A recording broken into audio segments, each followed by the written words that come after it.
નમસ્કાર, Gujarat opinion news ચેનલમાં હું છું આપની સાથે રોશની ઠાકોર। સમાચારોની વાત કરીએ તો ચીખલી એજ્યુકેશન ટ્રસ્ટની યોજાયેલી વાર્ષિક સાધારણ સભામાં ફરી એકવાર સંસ્થાના ચેરમેન તરીકે ચેતનભાઈ દેસાઈની બિનહરીફ વરણી કરવામાં આવી છે।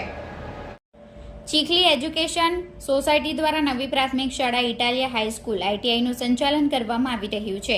આ સંસ્થાની યોજાયેલી વાર્ષિક સાધારણ સભામાં આગામી 3 વર્ષની ટર્મ માટે ચેરમેન પદ માટે ચેતનભાઈ દેસાઈની દરખાસ્ત નીલકંઠભાઈ દેસાઈએ કરતા તેમને ટેકો ચિતવનભાઈ દેસાઈ, જ્યારે મંત્રી પદ માટે નીલકંઠભાઈ દેસાઈની દરખાસ્ત ચેતનભાઈએ તો ટેકો જીહન દેસાઈએ જાહેર કરતા બીજી કોઈ દરખાસ્ત ન આવતા ચેરમેન અને મંત્રી બંને હોદ્દેદારોની બિનહરીફ વરણી થઈ હતી।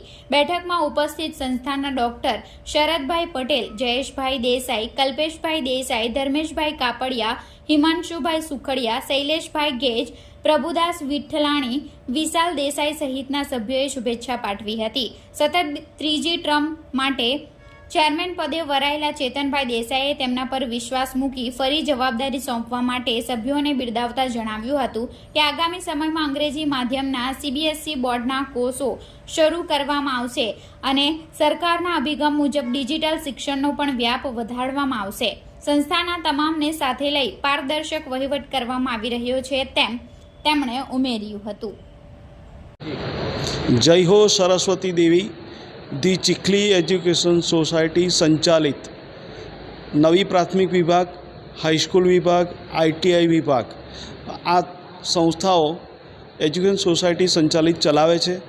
આ વર્ષે સતત બિનહરીફ ચેરમેન તરીકે નિમણૂક થઈ છે, એ બદલ સૌ સભાસદોનો અને બોર્ડનો આભાર માનું છું।